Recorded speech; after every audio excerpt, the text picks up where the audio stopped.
नमस्कार दोस्तों, MAV travels में आपका स्वागत है। जब हमारे पूर्वज बना रहे थे द्वारकाधीश मंदिर, मुंडेश्वरी मंदिर, एलोरा का कैलाश मंदिर, मीनाक्षी अमन मंदिर, सुदामा और लोमस ऋषि की गुफाएं, अशोका सारनाथ पिलर, धमेक स्तूपा और अमरावती स्तूपा जैसे अद्भुत भवन, तो हमें लगता है कि दुनिया में बाकी जगह लोग उस वक्त कर रहे थे या ये कहने पर जेल जा रहे थे कि दुनिया गोल है या सपाट। तो जरा ठहरिए और अपनी जानकारी को थोड़ा सा बढ़ाइए। जिस वक्त भारत विश्व गुरु था या सोने की चिड़िया था, तो उस वक्त दुनिया के अन्य देशों में भी एक सभ्य समाज रह रहा था। तो आज की इस वीडियो में हम आपको बताएंगे ऐसी ही कुछ ऐतिहासिक स्मारकों के बारे में जिनको बनाया गया है पिछले 5000 सालों में, या हम ये भी कह सकते हैं कलयुग के शुरू होने के बाद। और हाँ, याद रहे, इसमें हम दुनिया के 7 अजूबों को ऐड नहीं कर रहे हैं, जो है the great wall of China, जिसे आज से लगभग 2700 साल पहले बनाया गया है। पेट्रा, जो कि आज से लगभग 2300 साल पहले बनाया गया है। कोलोसियम, जो आज से लगभग 1950 साल पहले बनाया गया है। चिचेन, जिसे आज से लगभग 1424 साल पहले बनाया गया है। माचू पिच्चू, जो आज से लगभग 574 साल पहले बना दिया था। ताजमहल आज से लगभग 381 साल पहले बनाया गया था। और क्राइस्ट द रिडीमर को आज से मात्र 93 साल पहले बनाया गया था। ये तो थे दुनिया के 7 अजूबे। अब बात करते हैं उन अजूबों की जो इस लिस्ट में तो नहीं है, लेकिन फिर भी अपने आप में अजूबे हैं। तो ये सफर जो शुरू होता है आज से 500 वर्ष पहले से बैक टू 5000 ईयर्स तक, या आप कह सकते हैं कलयुग के शुरुआती समय तक। तो पहले नंबर पर है हिमेजी कैसल। अब हम आपको ले चलेंगे जापान के हिमेजी शहर में, जहाँ स्थित है विश्व प्रसिद्ध हिमेजी कैसल या शिरासागी। जो इसको देखने पर आपको लगेगा कि ये एक सफेद बगुले की तरह या पक्षी की तरह दिखता है, इसीलिए इसे व्हाइट हेरन कैसल भी कहा जाता है। सबसे पहले इसकी स्थापना 1333 में हुई थी और फिर 1565 और 1616 के बीच इसको फिर से रिडिजाइन किया गया। और ये जापानी समुराई किलों का एक उत्कृष्ट उदाहरण था, जिसको कि इतिहास में कभी कोई भी जीत नहीं पाया। इसकी जटिल संरचना और मजबूत गढ़ों ने हमेशा शत्रुओं से इसको दूर रखा है। हिमेजी कैसल जापान के सबसे अधिक देखे जाने वाले महलों में से एक है और हर साल हजारों पर्यटक इसकी भव्यता को निहारने आते हैं। सेंट बेसिल कैथेड्रल,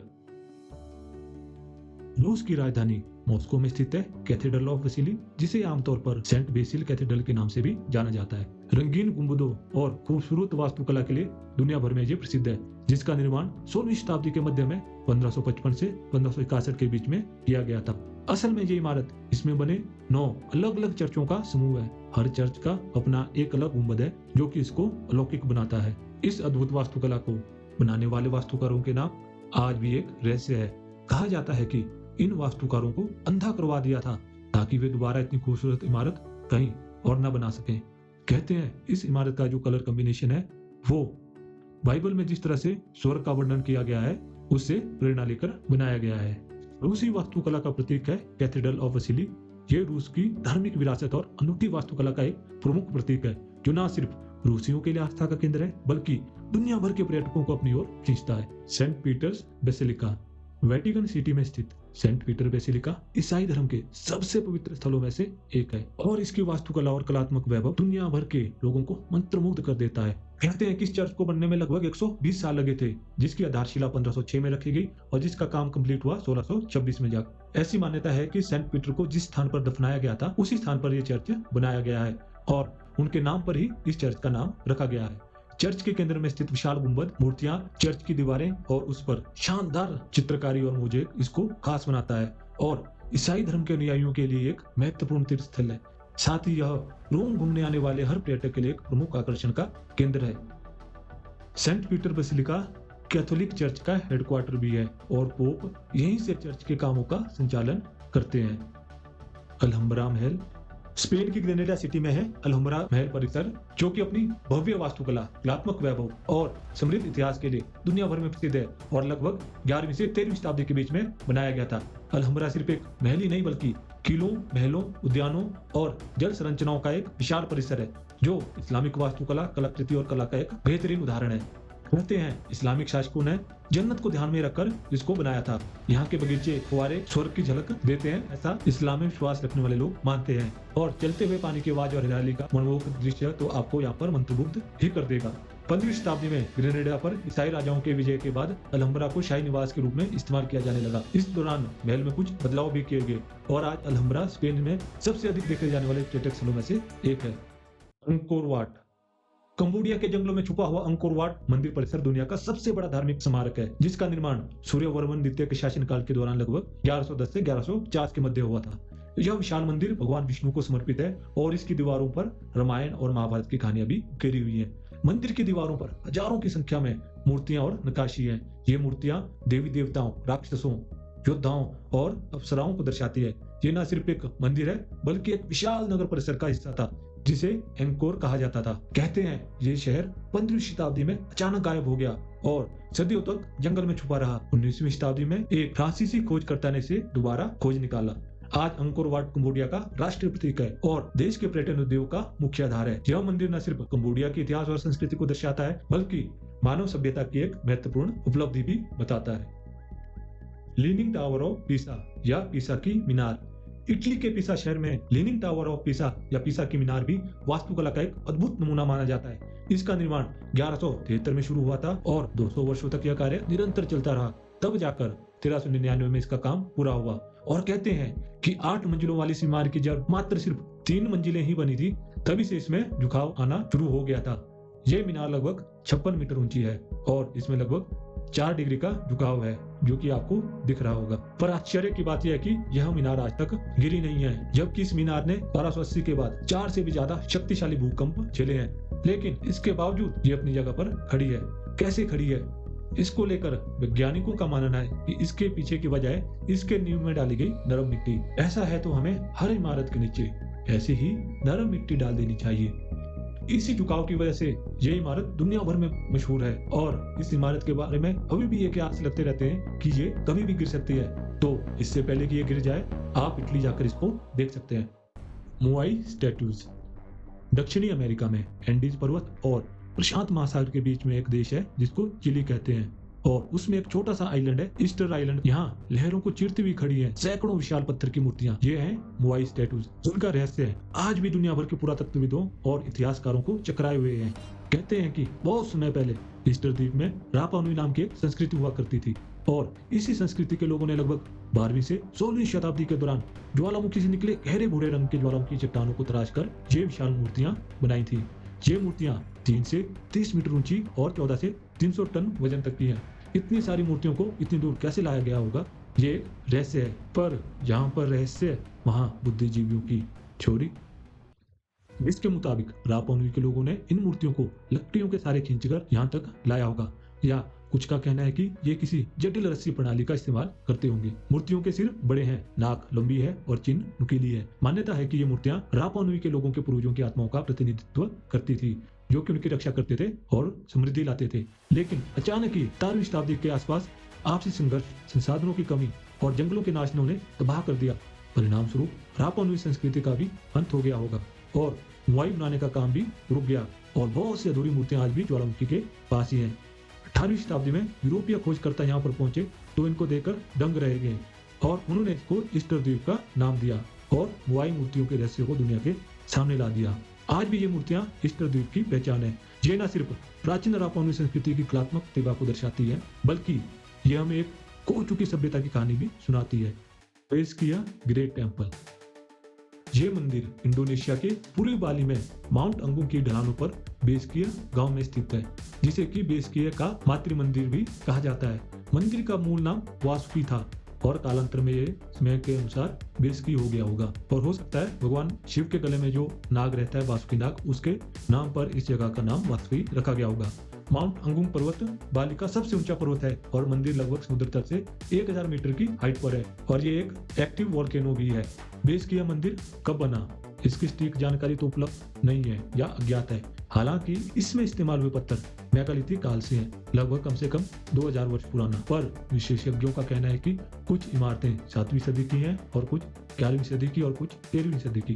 पूरा बेस्किया हिंदू देवी देवताओं को समर्पित है, जिसके मुख्य मंदिर देवों को समर्पित है। परिसर के केंद्र में भगवान शिव को समर्पित मंदिर है, जिसे स्थानीय लोग पूरा पेनादरन अंगुम के नाम से जानते हैं। और दाईं ओर है पूरा किदुली प्रत्येक, जो सृष्टिकर्ता ब्रह्मा को समर्पित है, और बाईं ओर है पूरा बटू माडे, जो भगवान विष्णु को समर्पित है।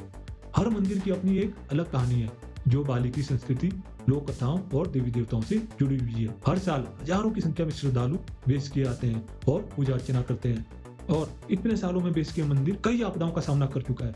ज्वालामुखी विस्फोट और भूकंपों ने तो इसे नुकसान पहुंचाया ही है, पर हर बार मंदिर का जीर्णोद्धार किया जाता है जिससे कि इसकी पवित्रता बनी रहे। आज बेस किया मंदिर बाली द्वीप की आस्था का प्रमुख केंद्र है। प्रम्बनन इंडोनेशिया के ही जावा द्वीप में छिपा है प्रम्बनन मंदिर परिसर। यह 9वीं शताब्दी का हिंदू मंदिर है और माना जाता है कि मंदिर का निर्माण कार्य 10वीं शताब्दी के ज्वालामुखी विस्फोट के कारण अधूरा रह गया था और 20वीं शताब्दी में पुरातत्व विभाग द्वारा किए गए जीर्णोद्धार कार्यों के बाद ही यह मंदिर अपने वर्तमान स्वरूप में आ पाया है।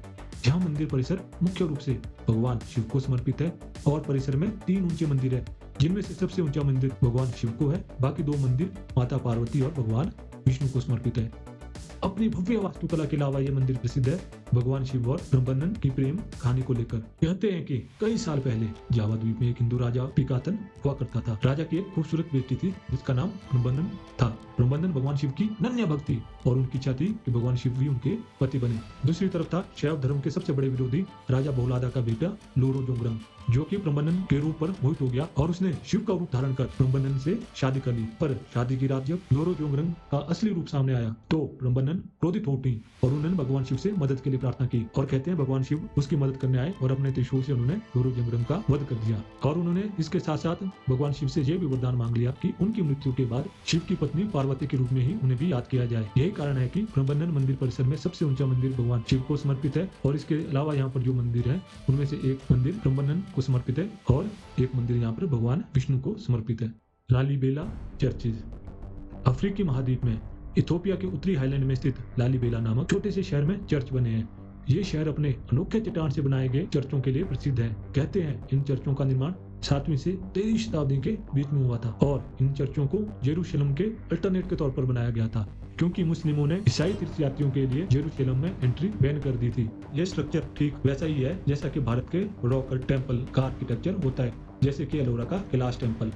और एलोरा के कैलाश टेम्पल की तरह इस जगह के बारे में भी कहा जाता है कि इसको बनाने में भी फरिश्तों से मदद ली गई थी।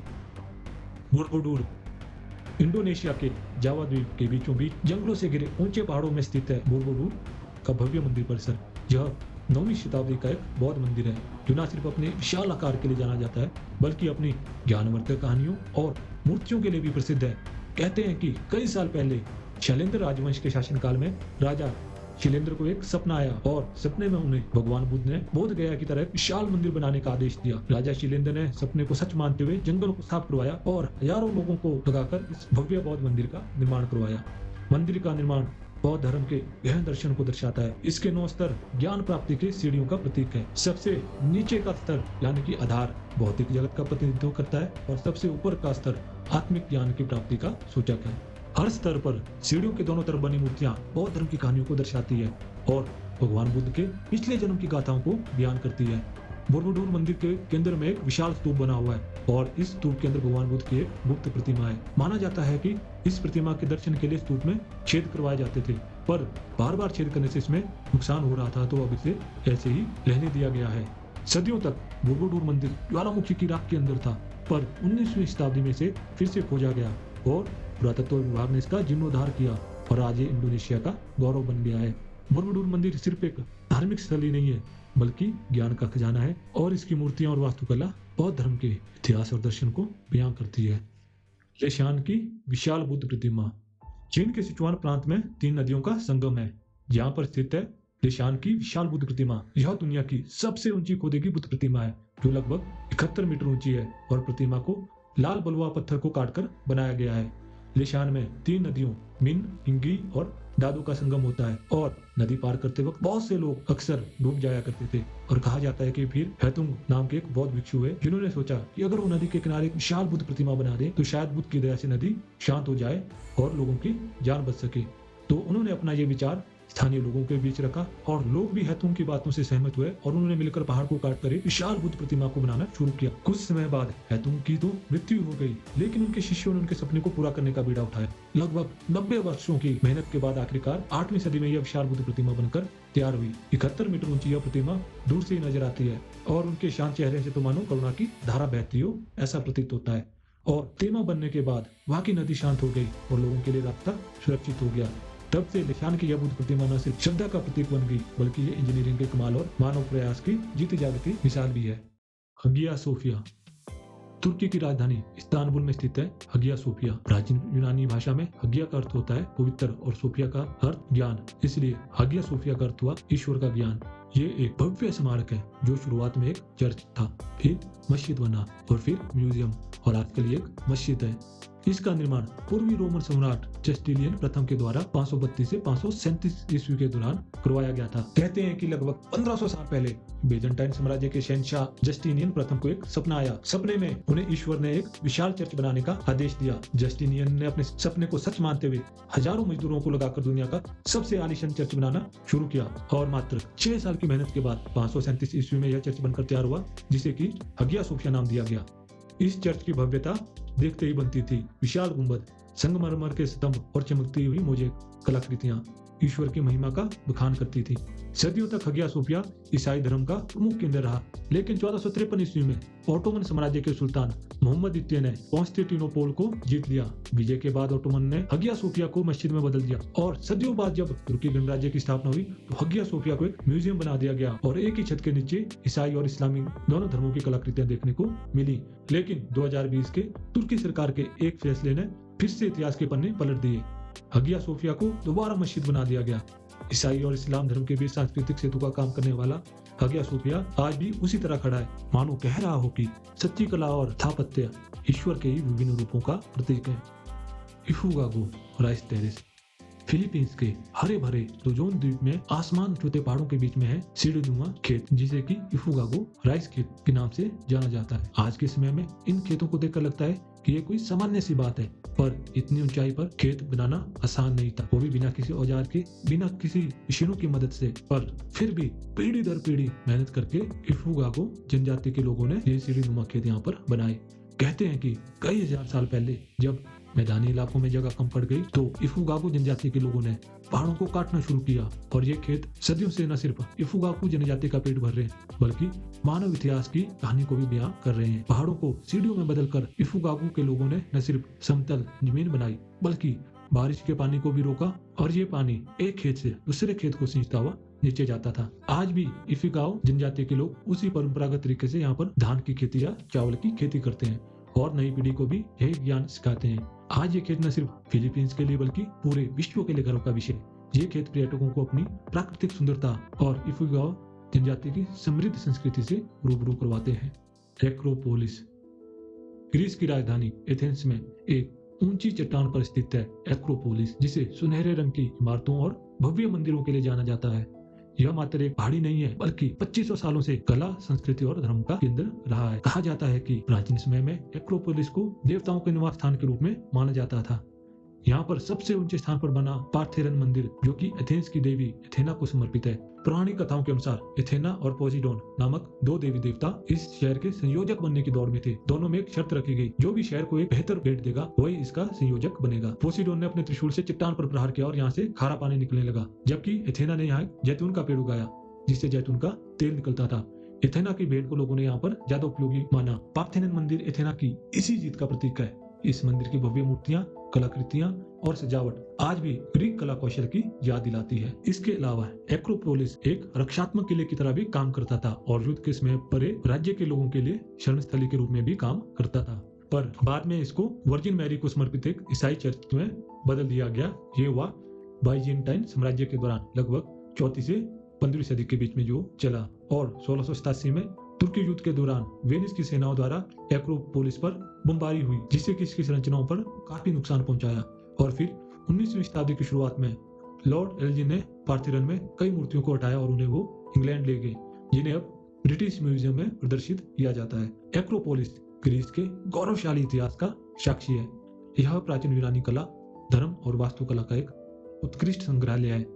हर साल हजारों सेनानी एक्रोपोलिस की भव्यता को देखने के लिए एथेंस आते हैं।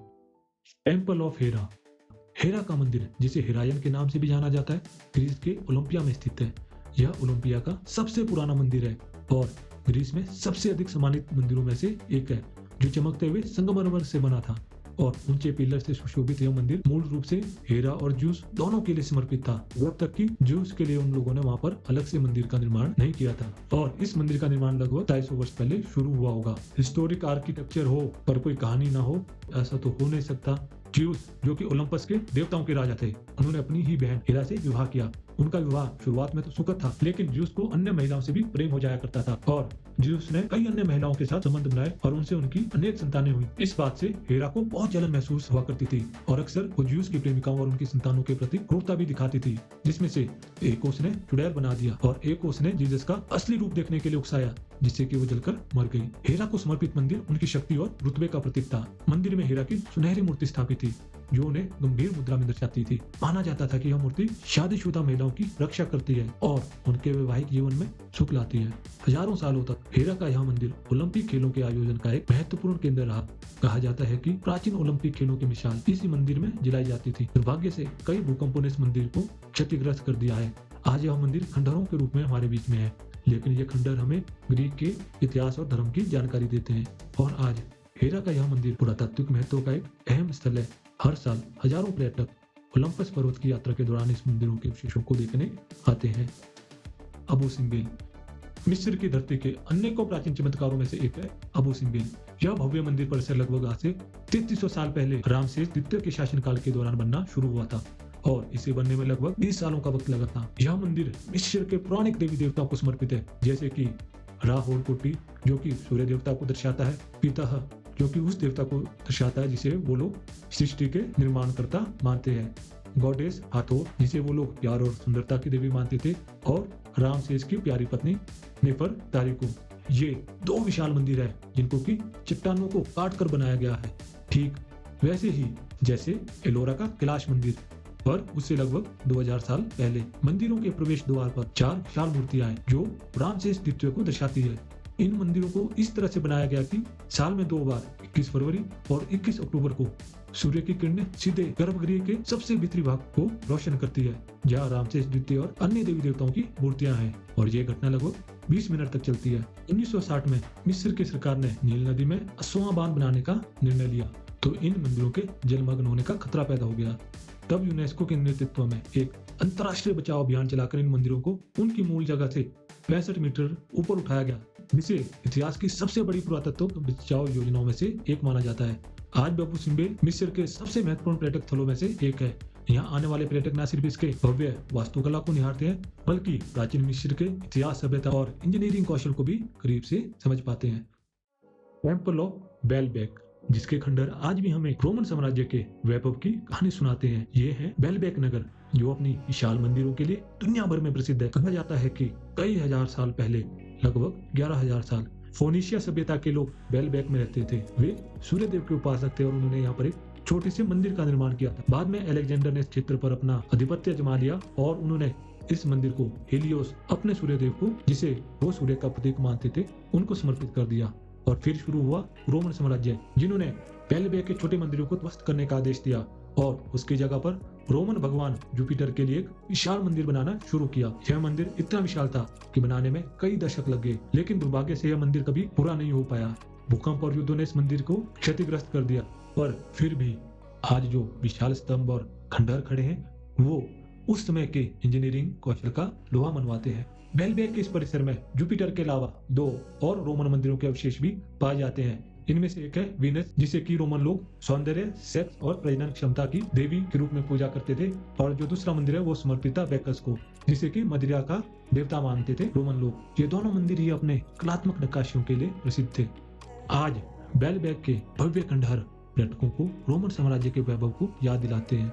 ये खंडहर हमें बताते हैं कि किस तरह सभी राजा महाराजाओं ने अपने देवताओं को खुश करने के लिए महल और भव्य मंदिर बनवाए थे। हालांकि वक्त के थपेड़ों ने इन मंदिरों को भले ही जर्जर कर दिया हो, लेकिन इनकी कहानियां आज भी इतिहास के पन्नों में जिंदा हैं। गीजा के पिरामिड, ये पिरामिड आज से लगभग 4500 साल पहले बनाए गए थे, लगभग उसी वक्त या उससे थोड़ा सा बाद जब कलयुग शुरू हुआ था। ये पिरामिड लाखों टन पत्थरों को जोड़कर बनाए गए हैं। माना जाता है कि इनका निर्माण फिरौन की कब्रों के रूप में किया जाता था, लेकिन इनके निर्माण को लेकर आज भी बहुत सारे रहस्य बने हुए हैं। इन पिरामिडों में सबसे बड़ा पिरामिड है pyramid of Khufu. Pyramid of Khafre और पिरामिड ऑफ मेनकावे। जो ये आपको एक विशाल शेर की मूर्ति दिख रही है, ये हजारों सालों से रेगिस्तान में खड़ी हुई है। बाकी इन पिरामिडों को किस तरह से बनाया गया होगा, ये आज तक रहस्य है। तो दोस्तों, उम्मीद है आपको ये वीडियो पसंद आया होगा। लाइक या डिसलाइक करके हमें जरूर अपनी प्रतिक्रिया दें, और अगर पसंद आया हो तो अपने दोस्तों के साथ भी शेयर करें। और अगर आपका कोई प्रश्न है या सुझाव है तो कमेंट सेक्शन में जरूर बताएं। इसी तरह के रोचक वीडियो देखने के लिए हमारे चैनल को सब्सक्राइब जरूर कीजिए और बेल आइकन को दबाना ना भूलें, ताकि आपको हमारे नए वीडियो की नोटिफिकेशन मिलती रहे। आपका ये वीडियो देखने के लिए धन्यवाद।